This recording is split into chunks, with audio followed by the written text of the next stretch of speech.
Welcome to my YouTube channel.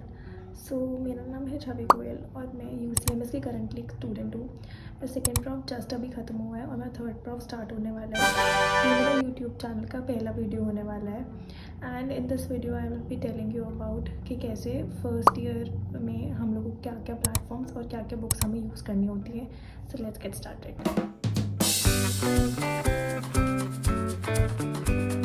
पहले आता है अनाटमी में मैंने जो बुक यूज़ करी थी वो थी विश्राम सिंह मैंने इसलिए यूज़ करी थी क्योंकि इसमें बहुत पॉइंट वाइज चीज़ें लिखी होती हैं। कई लोग BD चौरसिया भी यूज़ करते हैं बट BD चौरसिया में वही दिक्कत है कि उसके अंदर डायग्राम्स अच्छे होते हैं लेकिन जो चीज़ें होती हैं वो उतनी पॉइंट वाइज नहीं होती ताकि मेमोराइजेशन में हेल्प करे।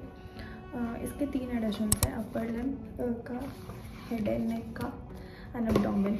3 जो ये एडिशंस है तुम्हें तीनों खरीदना है तभी तुम तीनों अलग अलग एस्पेक्ट इसके कवर कर पाओगे।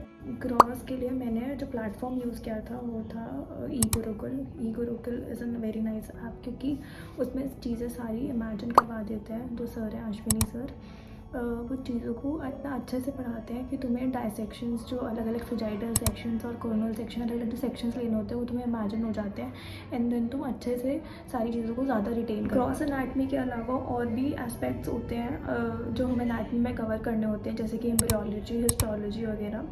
तो वो उसमें डिपेंड करता है कि तुम्हें कौन सी बुक करनी है क्योंकि देखो ग्रॉस जो एनाटमी होती है वो मेजर पोर्शन होता है। उसके अलावा जो एम्ब्रियोलॉजी और हिस्टोलॉजी होते हैं वो उतने मेजर नहीं होते जितना ग्रॉस होता है, ठीक है। तो तुम उस पर बहुत ज़्यादा टाइम नहीं लगा सकते, इसलिए मैंने जो बुक यूज़ करी थी एम्ब्रियोलॉजी के लिए वो थी इंद्रवीर सिंह।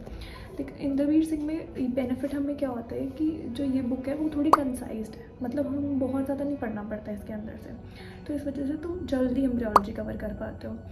सेकेंडली तुम्हारे जो मॉडल्स रखे होते हैं जो तुम्हारे प्रैक्टिकल में होता है उसमें भी ये बुक जो होती है वो काम आती है, ठीक है। तो मैं इस बुक को थर्डली जो आते हैं एस्पेक्ट एनाटमी में वो आता है हिस्टोलॉजी का। अब हिस्टोलॉजी में तुम्हें जो डायग्राम्स बनाने होते हैं उनके बारे में तुम्हें नॉलेज होना बहुत इंपॉर्टेंट है कि तुमने माइक्रोस्कोप में क्या देखा है, तुम्हें उसके बारे में जानना एंड देन उसको ड्रॉ करना, ठीक है, वो बहुत इंपॉर्टेंट होती है।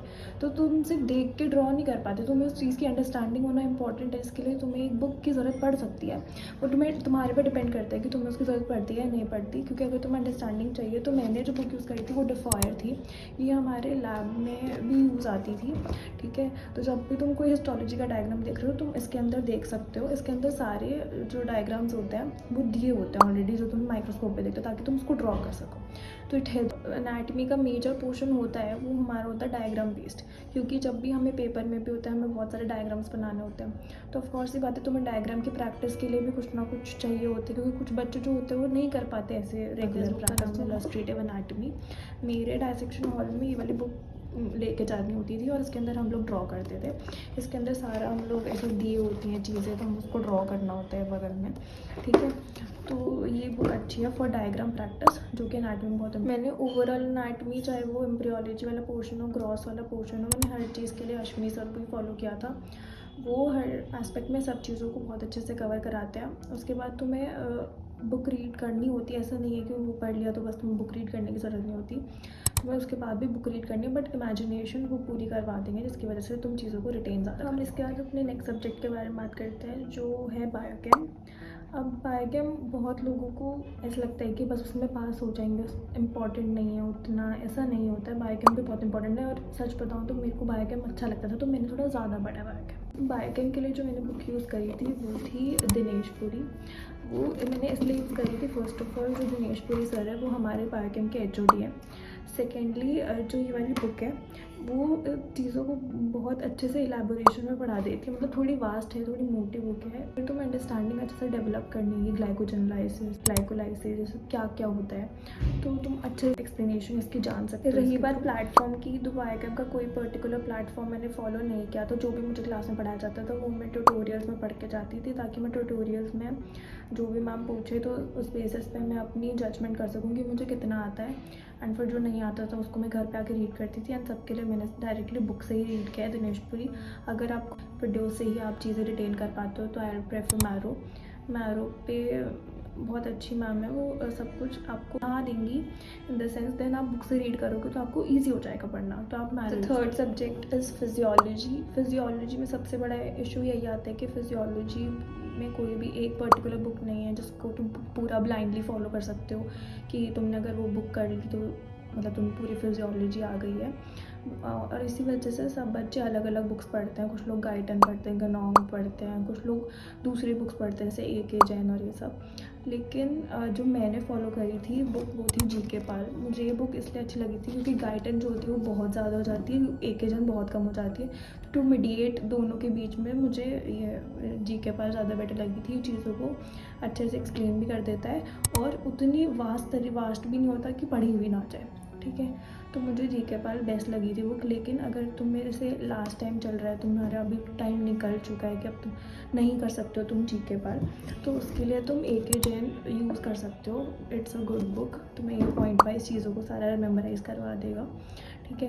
तो ये वाली बुक सही है। लेकिन अगर जैसे तुम्हारा अभी ईयर अभी जस्ट स्टार्ट हुआ है, तुम्हारे पास बहुत ज़्यादा टाइम है, तो तुम गाइडन यूज़ कर सकते हो। एक PDF उसकी हमेशा अपने आईपैड में रखा करो ताकि ए.के. जैन वगैरह में से तुम्हें जो भी कुछ सा चीज़ समझ नहीं आ रही तुम गाइडन से उसी टाइम देखो और उसके कंसेप्ट बना लो और उसको फिर इसी में चीज़ में नोट कर लो, ठीक है। रही बात वीडियो की, तो वीडियो में मैंने इसकी मतलब मुझे थोड़ी प्रॉब्लम हुई थी फिजियोलॉजी की ढंग की वीडियो ढूंढने में, क्योंकि मुझको समझ नहीं आ रहा था कौन सा प्लेटफॉर्म बेस्ट है और कौन सा ढंग से एक्सप्लेन करेगा सारी चीज़ों को। At last I got dams. मुझे लगा कि डैम्स के फिजियोलॉजी की वीडियोज़ काफ़ी बेटर है बाकी सबके कंपेरिजन में, ठीक है। वो अच्छे से हमारे नोट्स पे बनवा देता है ताकि हम सिर्फ नोट्स पे भी रिलाई कर सकें to give the exam. At least prof में तो वो हेल्प करेगा बहुत ज़्यादा। जितनी भी ये सारी मैंने बुक्स बताई हैं वो सारी तो तुम्हें फॉलो करनी है, लेकिन ईयर एंड में जब तुम्हें पेपर्स करने होते हैं तो तुम्हें डी कोड फॉलो करनी है। डी कोड में सारे पेपर्स होते हैं तो तुम पेपर उसमें से सारे कर सकते हो। अगर तुम्हें चैप्टर वाइज जानना है तो तुम आयुष अग्रवाल फॉलो करो। आयुष अग्रवाल में सारे चैप्टर वाइज क्वेश्चन होते हैं जिनको तुम सॉल्व कर सकते हो। एंड ऑफ द वीडियो मैंने आपको सारे सब्जेक्ट्स के बारे में बता दिया है। ये मेरा पहला वीडियो, मुझे लगता है कि मैंने होपफुली आपकी बहुत हेल्प कर दी होगी। लेकिन अगर आप और भी चाहते हैं कि मैं आपको और चीज़ों के बारे में बताऊं या आपको कोई भी डाउट आता है तो आप कमेंट सेक्शन में मुझे बता सकते हैं। And do subscribe my channel. Thank you for watching.